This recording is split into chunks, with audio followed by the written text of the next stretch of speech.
Welcome to epal channel. eBay counteroffer. eBay එකේ අපිට එන offers වලින් අපිට එතනින් එහාට කරන්න පුළුවන් දෙයක් ගැන තමයි කියන්නන්නේ. ඉතින් ඔයගොල්ලන්ගේ listings වල best offer option එක click කරගෙන තියෙනවා නම් විතරයි මේ offer එකේ මේ best offer එකක් එන්නේ. ඒ කියන්නේ customer කෙනෙක් ඔයා දාලා තියෙන ගානට වඩා අඩු ගානකට item එකක් ඉල්ලනවා මේ ගානට ගන්න කියලා. ඉතින් ගොඩක්ම auctions අපි follow කරන නිසා මේ ටිකේ auctions වලට ගොඩක් counter offers එනවා. right එතකොට අහන ප්‍රශ්නයක් තිබ්බා මේකට මොකද කරන්න කියලා කරන විදිය ඊට පස්සේ මම මැනුව log වෙලා කියලා දීලා තිනවා over the phone කියලා දීලා තිනවා. ඉතින් මං හිතුවා auctions වලින් කරන කට්ටිය වැඩිත් නිසා sales උත් වෙනවා වැඩි නිසා මේකෙන් ඔයාලට ප්‍රතිලාභයක් ගන්න පුළුවන් offer එකක් කොහොමද දෙන්නේ කියලා. right එතකොට දැනටමත් මේ best of option එක enable කරලා නැත්නම් ගිහිල්ලා ඔයාගේ item එක revise කරන තැනට ගියාම item එකේ price එක දාන්න තැන තියෙනවා best of option කියලා. අන්න ඒක select කරගන්න. එතකොට ඒ සම්බන්ධ වීඩියෝ එකකුත් තියෙනවා මගේ channel එකේ. ඒක බලන්න. එතකොට ඒකත් තවත් උපකාරී වෙයි. right අපි බලමු මොකද්ද මේ count off එක කොහොමද count off එකක් දෙන්නේ කියලා.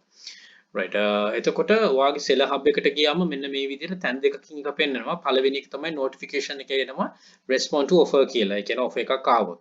ඊට අමතරව පෙන්නනවා task වල respond to offers කියලා. ඉතින් මේ අවස්ථා දෙකෙන්ම ගියොත් ඔයාට අවශ්‍ය තැනට යන්න පුළුවන්. ඉතින් පළවෙනි අවස්ථාව ඔයා ක්ලික් කරොත් එන්නේ මෙන්න මේ වගේ page එකකට. ඒ කියන්නේ seller hub එකේම තියෙන තැනකින් active listing වලින් පෙන්නනවා ඔයාගේ offer එකක් තියෙනවා කියලා. ඊට පස්සේ මෙන්න මේ respond to offer කියන එක ක්ලික් කරාම ඔයාට මෙන්න මේ page එකට එන්න පුළුවන්. එහෙමත් නැතුව කෙලින්ම ගිහිල්ලා මෙතනින් notification එකෙන් ක්ලික් කරනවා නම් කෙලින්ම එන්නේ මෙන්න මේ page එකට. right එතකොට මේ page එකේ තියෙන මෙන්න මේ වගේ දේවල්. එතකොට user name එකත් එක්ක තියෙනවා is waiting for your response කියලා. right එතකොට මේක මට සාමාන්‍යයෙන් offer එකක් ආවම පැය 48ක් valid. right එතකොට මම මේක respond කරලා නැහැ. එතකොට මගේ තව remaining වෙලාවක් තියෙනවා පැය 19කුත් විනාඩි 6ක් තියෙනවා. මේක මට accept කරන්න හරි accept කරන්න හරි count off එකක් දෙන්න හරි decline කරන්න හරි. ඉතින් මම මෙතනදී decline අපි කවදාකවත් offer එක decline කරන්න එපා. count off එකක් දීලා හදා මේ ඔයාට එතන negotiate කරන්න පුළුවන්. ඉතින් accept offer කියන option එක මම මෙතන කියලා දෙන්න යන්නේ නැහැ. ඉතින් accept offer එකට කිව්දීට ඔයාට මේක හරි ගානකට අවිල්ලා තිබ්බොත් ඔයා මේක accept කරලා දාන්න එච්චරයි. right එතනකොට මම මෙතන කියන්න යන්නේ මෙතනින් count off එකක් දෙන්නේ කොහොමද කියලා. ඉතින් count off එකක් දෙනවා කියන්නේ මෙහෙමයි. දැන් මම දාලා තියෙන ගානට ගොඩාක්ම අඩුවෙන් තමයි මෙයා මේක දාලා තියෙන්නේ. මම මේක $10ට ඉල්ලන්නේ. ඉතින් ඒක මට ගොඩක්ම මදි. right එතකොට එයා ඉල්ලන එක මේ පැත්තෙන් පෙන්නනවා manage offers කියලා ඔයාට අවිල්ලා තියෙන offers. ඊට පස්සේ මගේ history එකේ මේකේ මොන offers ද මම decline වෙලා තියෙනවද expire වෙලා තියෙනවද. ඒ කියන්නේ මම decline කරලා හෝ customer decline කරලා. ඒ කියන්නේ මම offer එකක් යවුවම customer කෙනෙක්ට පුළුවන් මේක decline කරලා දාන්න. right ඉතින් ඔයාට මෙතනින් බලා ගන්න පුළුවන් ඊට පස්සේ මෙතන මොනවාද මෙයා මේ ඉල්ලන්නේ කියලා. ඉතින් offer amount එක තියෙන්නේ 10යි. මෙතන තියෙනවා මේක counter offer. ඒ කියන්නේ මේකට තව offer එකක් ඔයාලට දෙන්න පුළුවන්. right එතකොට negotiate a price that's within the range what buyers typically pay. ඒ කියන්නේ buyers ලා pay කරන range එකක ඔයාලට මේක ගන්න දෙන්න කියලා මේ කියනවා මේ eBay එකෙන්. ඒ කියන්නේ ඔයා දාන්න ඕන මේ price එකේ තියෙන range එක. right එතකොට quantity කීයක්ද එයා ඉල්ලලා තියෙන්නේ කියලා තියෙනවා. offer expire වෙන මේ කාලේ තියෙනවා. offers remaining offers 4ක් තියෙනවා මට count off එක කරන්න හරි ඉස්සරහට කරන්න හරි. ඒ වගේම තමයි බයටත් එහෙමයි. ඉතින් මෙතනදී වෙන්නේ කේබල් කරනවා වගේ තමයි. ඒ කියන්නේ අපි පිටකොටුවට ගිහලා භාණ්ඩයක් ගන්න කේබල් කරනවා වගේ එකක් තමයි මෙතන කරන්න පුළුවන්. ඉතින් මේකෙදි ඔයාට පුළුවන් වෙන්න ඕන මේකෙදි හොඳ price එකකට customer කියන්නේ අපි සිංහල භාෂාවෙන් කියන අල්ලගෙන මේක විකුණන්න. ඉතින් මේකේ ගොඩාම ප්‍රයෝජනවත් වෙන දේ තමයි හොඳට මතක තියාගන්න මේ buyer ඔයාගේ item එකට කැමති වෙලා ඇවිල්ලා තියෙන්නේ. ඒ කියන්නේ ඔයා අමාරුවෙන් item research කරලා අමාරුවෙන් මේවා list කරලා ටික කාලයක් ගිහිල්ලා ඒකව promote කරලා හරි ඇවිල්ලා මේ ඉල්ලන එක. ඉතින් ඔයා දැනගන්න ඕන මේ customer කොහොමද සුරක්ෂිත කරගන්නේ. මෙයාට හොඳ service එකක් දෙන්න. ඉතින් practical නැති offers දෙන්න යන්න එපා. practical offer එකක් දෙන්න ඔයාගේ ලාභය අනිවාර්යයෙන්ම හිතලා. අඩු ලාභ වලට දෙන්න යන්නත් එපා. right ඊට පස්සේ තියෙනවා ships to කියලා. ඒ කියන්නේ ships to කියන්නේ මෙයා ඉන්න location එක. මේ යොක්නීම් කියන්නේ ඊශ්‍රායල් වල මේ නගරයක්. ඉතින් ඔයාට මේක දැන නැත්නම් ඉතින් මම දන්නෙත් නෑ එකපාරට මම Google කරලා බැලුවම යොක්නීම් කියලා තියෙනවා. ඉතින් ඒක අනිවාර්යයෙන්ම චෙක් කරගන්න. මොකද සමහර වෙලාවට මෙතන වා දාලා තියෙන shipping cost එකක් තියෙන්න පුළුවන්. ඉතින් ඒක පොඩ්ඩක් පැහැදිලිව මතක තියාගන්න shipping cost එකත් පොඩ්ඩක් select කරගන්න offer එකක් මේ check කරද්දී මේ shipping cost එකක් දාලා තියෙනවා නම් ඒකේ මෙතන additionally පෙන්නනවා with shipping cost කියලා අපි දාන්න යද්දී නමුත් ඒක double check කරගන්න කොයිකටත් හොඳයි මොකද එතනදිත් ඔයාගේ වාට information එක තමයි හම්බෙන්නේ ඉතින් ඔයා source කරන site එකෙන් AliExpress හරි වෙන site එකෙන් හරි ගිහිල්ලා ඒක බලන්න shipping cost එක තියෙනවද කියලා right ඒක මේව බලලා තමයි count offer එක කියන එක click කරන්න ඉතින් මම අනිවාර්යයෙන්ම මේකට count offer එකක් දෙනවා ඉතින් මම count offer කියන එක මෙතනින් click කරනවා අනිත් එක අපි අද මේ කතා කරන්නේ නැහැ මේක ફોකස් කරන නිසා right ක්ලික් කරාට පස්සේ මෙන්න මේ විදිහට page එකක් එනවා ඒ page එක අර මම කලින් කිව්වාගේ manage offers කියන විදිහට පෙන්නනවා මොකක්ද තියෙන්නේ කියලා ඔයා කලින් දීපු offers decline which offers ආයි පෙන්නනවා send a count offer price that fair to a buyer ඒ කියන්නේ ඔයාගේ මේක expire වෙන කාලය පෙන්නනවා right ඊට පස්සේ අර කියපු විදිහටම අවශ්‍ය ටික තියෙනවා ඊට පස්සේ your count offer කියලා තියෙනවා මෙන්න මේ ගාන ඔයා කැමති ගාන දාන්න කියලා ඒ කියන්නේ වාටගේ ලාභය තියලා වාට ගණනය කරන්න පුළුවන් තියෙන ගාන මෙතන දාන්න පුළුවන්. ඊට පස්සේ personal message එකක් වාට ගහන්න පුළුවන්. ඒක optional දෙයක් කැමති නම් ගහන්න පුළුවන්. නැත්නම් නොගහින්න පුළුවන්. මේ දාන්න නැතුව type කරලා නැතුව ඉන්න පුළුවන්. එතකොට මෙතනතර grey color වලින් තියෙනවා let the buyer know why you think your counter fee is fair. ඒ කියන්නේ මේකේ fair මේ සාධාරණේ මොකද counter offer එකක් දෙන්න. right එතකොට ලියන්නත් ඕන මොකද්ද කියලා නැත්නම් එක පාටම ලියන්න යන්න එපා මේ මොකද නොලිය දාන්නත් එපා ඉතින් ප්‍රැක්ටිකල් විදිහට දාන්න ඇයි මේක වැදගත් වෙන්නේ කියලා සමහර ලාවට මෙතන මම වීඩියෝ එකේ අතරගත අතුලත් කරපු දෙයක් කියන්න ඔයාට එතකොට ඕන නම් මෙතනින් කියන්න පුළුවන් ඩොලර් 10 නම් ඩොලර් 25කට වගේ දෙන්න පුළුවන් මේකෙන් අයිටම් දෙකක් ගන්න ඕන කියලා අන්න ඒ වගේ ඔයාට පොඩ්ඩක් ඔක ඩිමාන්ඩ් කරන්න පුළුවන් එතකොට ඒතර 25 කියන 50ක් ඔයාට හම්බ වෙනවා ඉතින් එතනදී ඔයාගේ ලාභය ගණනය කරලා කරන්න පුළුවන්. item 3 4 5 ඔයා කැමති විදිහට මේව කරන්න පුළුවන්. එක වාර වයිකන හැම වෙලෙම කියන wisely හිතලා ඒ දේ කරන්න. right ඊට පස්සේ මම මේක type කරගත්ත විදිහ පෙන්නන්නම්. එතකොට මම item එකට දානවා 30.99 කියලා ඔයාට පේන වෙති මගේ මේ තියෙන ගාණෙන් මම එහාට යන්නේ නැහැ. මම ඒක maintain කරනවා.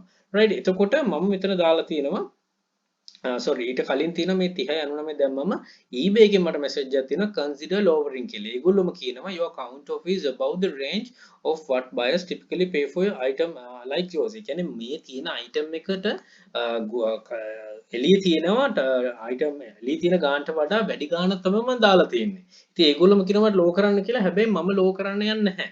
මොකද මට count offers තියෙනවා තව 4ක් මේ item එකට. ඉතින් මට වේලාසෙනින්ම අඩුවට දැම්මොත් මට count offer එක ගොඩාක් අඩුවට දී ගන්න. ඉතින් මගේ range එක ඇතුලේ මම ඕක කරනවා.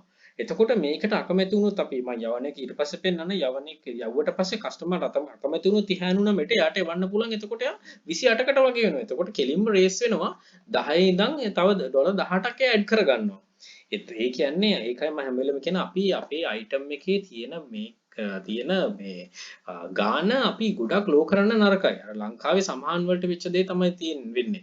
අපි සමහන් පැකට් ඉස්සර ඩොලර් 60කට වික් එක අද ඩොලර් 2කට 3ට විකුණනවා. ඒ කියන්නේ අපි අපේ තියෙන ශ්‍රී ලංකාවේ තියෙන item එකකට අපි කරලා තියෙන අපේ කට්ටිය ඔක ලෝ කරගෙන ගිහලා ඒකේ මාකට් එක නැති කරලා තියෙන්නේ. ඉතින් හිතන්න අද වෙනකොට ඩොලර් 60කට මේ විදිහටම තිබ්බනම් ඒ ප්‍රයිස් එක අපි හැමෝම ජයග්‍රාහක අපි හැමෝම විනර්ස්ලා.